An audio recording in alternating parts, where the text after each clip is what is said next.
Mardi 19 juillet 2022, bonsoir et bienvenue dans ce 1945 au sommaire.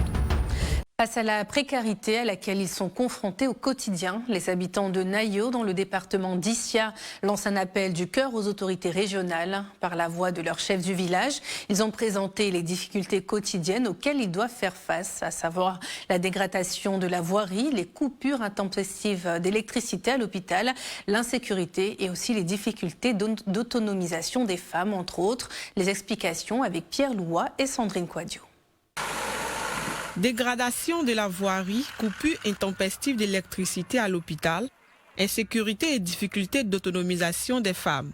Les populations de Nayo, dans le département d'Issia, sont confrontées à la précarité. Une situation que les chefs du village de la localité ont exposée au président du conseil régional du Haut-Sassandra lors d'une rencontre d'échange le vendredi dernier pour tenter de trouver des pistes de solutions.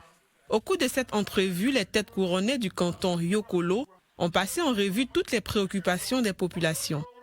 Nayo, qui est une sous-préfecture, pour avoir accès à la ville, la première ville du canton, qui est Saïwa, où il y a le bitume, la voie est vraiment dans un état de délabrement total. Là, alors, on ne va pas parler des pistes secondaires qui relient le chef-lieu de sous-préfecture, qui est Nayo, aux autres villages.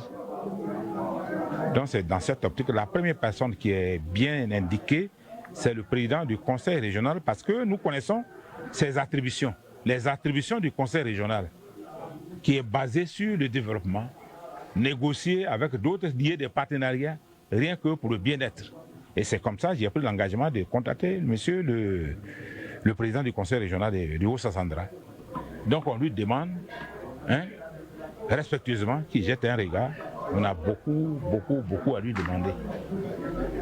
Du coup, par baguette magique, on ne retourne pas le monde comme une chaussette, mais qu'il fasse un peu de ce qu'on a dedans, pour satisfaire le peu de doléances qu'on a fait.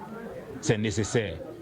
Face à tous ces problèmes auxquels font face les populations, le président du conseil régional du Haut-Sassandra s'est voulu rassurant. À la jeunesse, il a adressé un message d'encouragement à tourner le dos à la facilité afin de contribuer au développement de leur localité.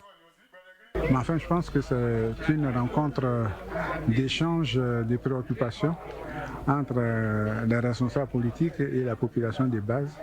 Et surtout, je dis le plus important, sur l'initiative de la population. Et je crois que bon, c'est une expérience à renouveler, qu'on puisse savoir de temps en temps qu'est-ce qu'eux, ils pensent, quelles sont leurs préoccupations. Même si on a les mêmes préoccupations, au moins on est sûr qu'à un moment donné, on a échangé là-dessus et on s'est engagé à rechercher des solutions en fonction des moyens qui sont mis à notre disposition. Au terme de la rencontre, le chef central de Nayo a interpellé le chef de l'État pour les actions de développement de la région du Haut-Sassandra.